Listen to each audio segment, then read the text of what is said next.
Assalamualaikum warahmatullahi wabarakatuh. Perkenalkan, nama saya Firjawan Faizin, mahasiswa Ilmu Komunikasi Universitas Negeri Jakarta, angkatan 2021 dengan NIM 14 1062111111. Pada kesempatan kali ini, izinkan saya memaparkan tugas mini skripsi saya dengan judul Peran Siaran Prambors Radio Mangka Pagi Rio sebagai media penyebaran informasi. Sebelumnya, tugas ini merupakan tugas mata kuliah metode penelitian kualitatif yang diampu oleh Ibu Dr. Kinkin Yulianti SP MSc CPR. Berikut daftar isi dari mini skripsi saya. Diawali pendahuluan, bab 1 pendahuluan, dilanjut dengan bab 2 yaitu tinjauan pustaka, serta bab 3 yaitu metodologi penelitian. Yang pertama adalah bab 1 yaitu pendahuluan dengan latar belakang. Berjalan sejak tahun 2021, MPR atau Mangka Pagrio telah hadir menjadi sahabat bagi pendengar setiap Prambors atau yang biasa disapa dengan sapaan kaula muda, dengan menghadirkan berita-berita terkini yang dikemas dengan menarik dan kekinian menjadi salah satu daya tarik utama bagi pendengar setianya. Dipandu oleh Rio Wicaksono, seorang yang sudah tak asing di dunia penyiaran radio maupun podcast, serta konsep yang dibawakan terbilang variatif seperti turut mengundang bintang tamu sebagai teman siaran, melakukan siaran di outdoor, dan lain sebagainya. Dengan keberagaman yang diterapkan, tujuan dari itu semua tetap menjadi media atau platform penyebaran informasi, terutama informasi terkini di bidang musik dan entertain. Jadi, pada kesempatan kali ini, latar belakangnya itu berfokus pada penjelasan bagaimana Mangka Pagi Rio bisa menjadi wadah atau sarana atau platform khususnya di dunia penyiaran radio untuk penyebaran informasi. Berdasarkan data Nielsen pada kuartal ketiga tahun 2019 menunjukkan 57% pendengar radio adalah generasi Z dan milenial.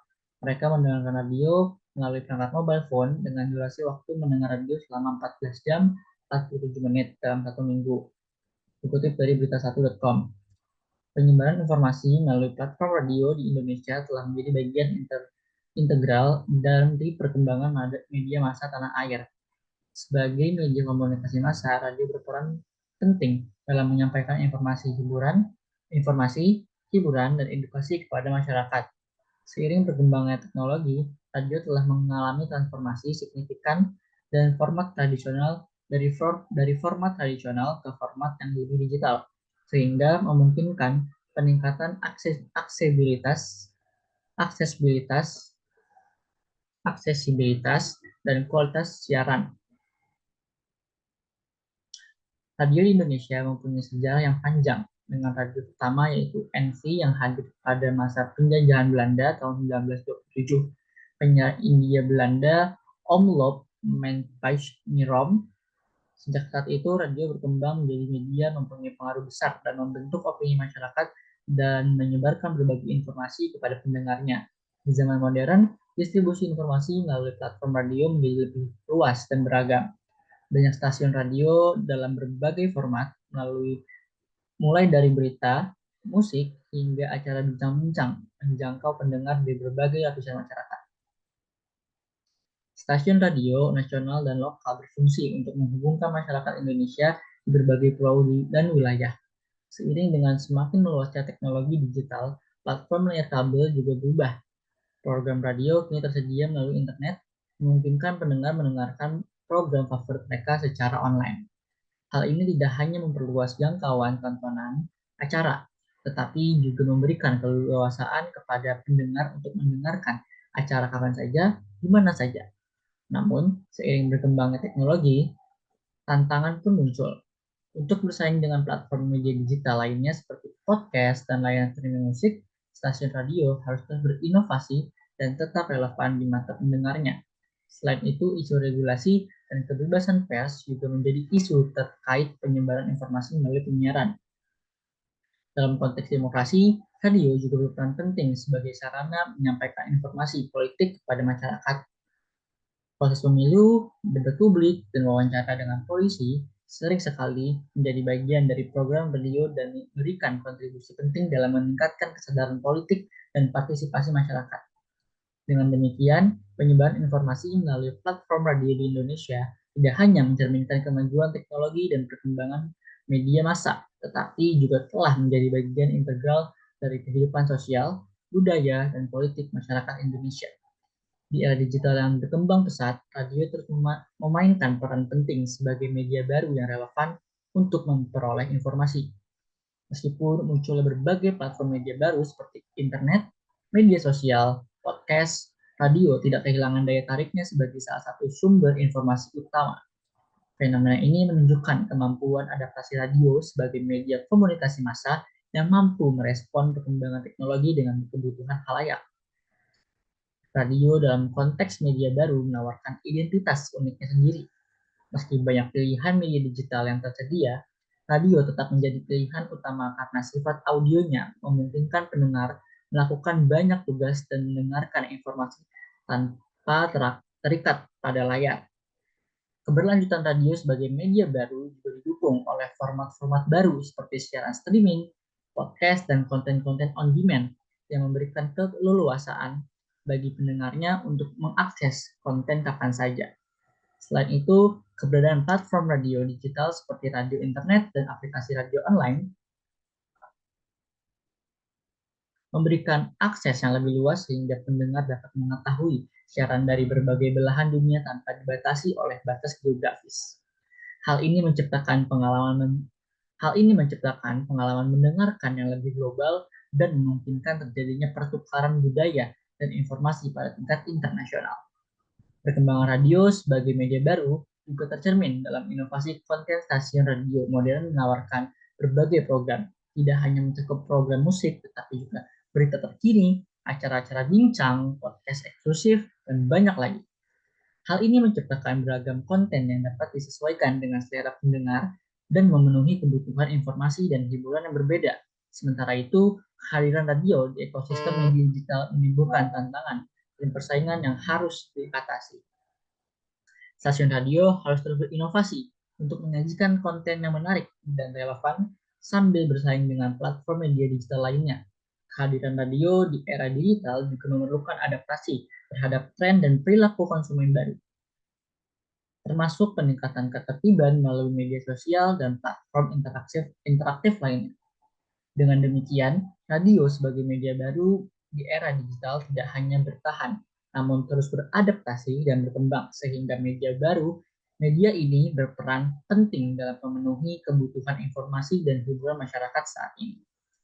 Dalam penelitian ini, fokusnya berupa berdasarkan latar belakang yang telah peneliti jabarkan atas maka peneliti selanjutnya itu fokus penelitian. Berdasarkan latar belakang yang telah peneliti jabarkan di atas, maka peneliti membuat fokus penelitian, yaitu peran siaran Prambors Radio, Mangkal Pagi Radio sebagai media penyebaran informasi. Oleh karena itu, masalah yang dapat diidentifikasikan sebagai berikut, yaitu bagaimana peran siaran Prambors Radio, lebih tepatnya Mangkal Pagi Radio pada penyebaran informasi. Selanjutnya adalah tujuan penelitian. Tujuan dari penelitian ini adalah untuk mengkaji peran siaran Prambors Radio, Mangkal Pagi Radio pada penyebaran informasi. Selanjutnya adalah manfaat penelitian ini. Dibagi menjadi dua, yaitu akademik dan praktis. Untuk akademik, yaitu hasil dari penelitian ini dapat mengembangkan dan menambahkan pengetahuan terkait kajian ilmu komunikasi, khususnya mengenai peran siaran Prambors Radio Mangkal Pagi Radio pada penyebaran informasi. Untuk manfaat praktisnya, hasil dari penelitian ini yaitu untuk menambah pengetahuan bagi para praktisi ilmu komunikasi, terkhusus untuk peran siaran radio Prambors Mangkal Pagi Radio pada penyebaran informasi. Selanjutnya adalah tinjauan pustaka. Pada konsep saya yaitu selaku peneliti menggunakan teori spiral of silence, di mana spiral of silence ini dapat menjadi dasar yang relevan untuk penelitian kualitatif yang mendalam, karena teori ini menawarkan wawasan tentang bagaimana individu merespon tekanan sosial dan membentuk dan menyuarakan opini mereka.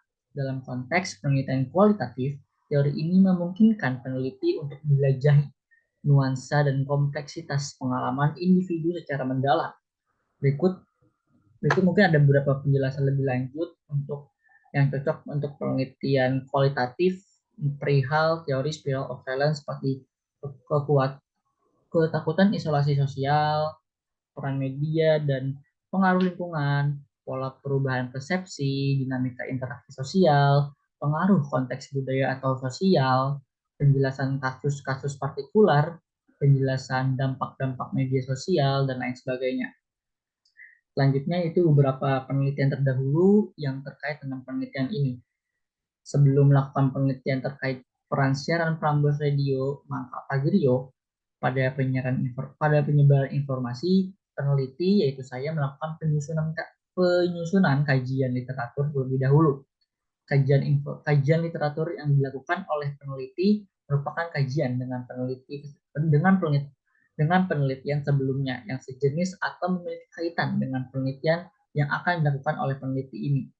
Mungkin berikut ada beberapa judul yang bisa dilihat dari tabel di bawah ini. Kurang lebih ada 10 jurnal literaturnya. Nah, selanjutnya adalah variabel. Sini variabel penelitiannya kurang lebih adalah peran media massa untuk penyebaran informasi.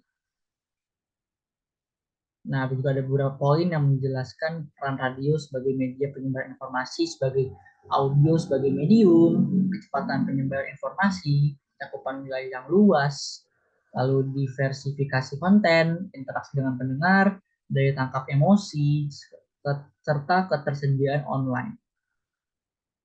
Selanjutnya adalah metodologi penelitian yang sudah masuk ke bab 3 di paradigma penelitian.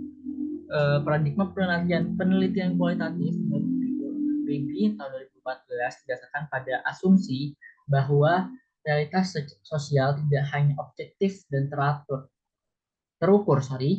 tetapi juga konstruksi sosial yang kompleks dan dapat dijelaskan melalui pengalaman dan makna subjektif yang dimiliki oleh partisipan dalam penelitian ini. Selanjutnya adalah pendekatan penelitian. Pendekatan yang digunakan pada penelitian ini adalah pendekatan kualitatif dengan teori spiral of silence, dan dalam penelitian ini juga berperan sebagai prosedur dalam menjalankan penelitian yang menghasilkan suatu data deskriptif berupa kata-kata tertulis maupun lisan dari informan yang telah diamati. Mungkin di sini ada langkah-langkah pendekatan penelitian kualitatif dengan menggunakan teori spiral of silence. Yang pertama adalah pemahaman mengenai teori spiral of silence, penentuan fokus penelitian, bisa penelitian kualitatif, identifikasi responden, pengumpulan data, analisis data, interpretasi dan kesimpulan, serta pertimbangan etika. Selanjutnya adalah metode penelitian. Pastinya di penelitian kali ini peneliti yaitu saya menggunakan metode penelitian kualitatif. Teknik penarikan informannya ada 3. Yang pertama purposive sampling atau pengambilan sampel yang bertujuan khusus. Yang kedua adalah snowball sampling atau pengambilan sampel bola salju. Yang ketiga adalah theoretical sampling atau pengambilan sampling teoritis. Semua teknik penarikan informan di atas tadi atau yang disebutkan tadi dapat digunakan secara fleksibel tergantung pada kebutuhan dan kondisi peneliti saat itu. Lalu ada metode pengumpulan data. Yang pertama adalah wawancara in-depth interview, yang kedua adalah observasi, dan yang ketiga adalah studi literatur, internet, dan dokumentasi. Selanjutnya adalah metode pengumpulan data. Di sini ada beberapa, ada tahapan data yang meliputi validitas, reliabilitas, generalisasi, transferability, serta keabsahan internal. Yang ada juga termasuk selanjutnya itu reliability coding, proses dalam analisis data proses dalam analisis data dalam penelitian kualitatif adalah pengkodean atau coding, yaitu bagaimana mengklasifikasikan atau mengkategorikan dari potong-potongan data individu yang digabungkan dengan sebuah sistem seperti itu. Selanjutnya adalah metode analisis data, yaitu yang pertama analisis data menurut Creswell mengidentifikasikan 4 langkah Yang pertama adalah pengumpulan data, pengurangan data, penarikan kesimpulan data, serta verifikasi data. Selanjutnya adalah keterbatasan dan kelemahan penelitian. Dibagi menjadi dua. Yang pertama tadi keterbatasan penelitian terlebih dahulu. Dalam penelitian ini mungkin kesulitannya adalah mendapatkan data realnya karena privasi perusahaan gitu. Selanjutnya kelemahan penelitian ini adalah mengenai tujuan. Literatur yang dapat dikatakan tidak terlalu banyak karena pembahasan media, khususnya media radio yaitu Prambors, merupakan topik yang cukup jarang diteliti. Berikut daftar pustakannya. Mungkin sekian yang dapat saya sampaikan.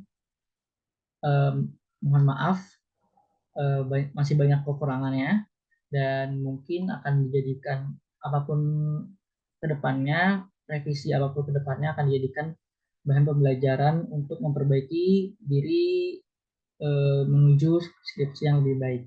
Itu saja dari saya, kurang lebih mohon maaf. Wassalamualaikum warahmatullahi wabarakatuh.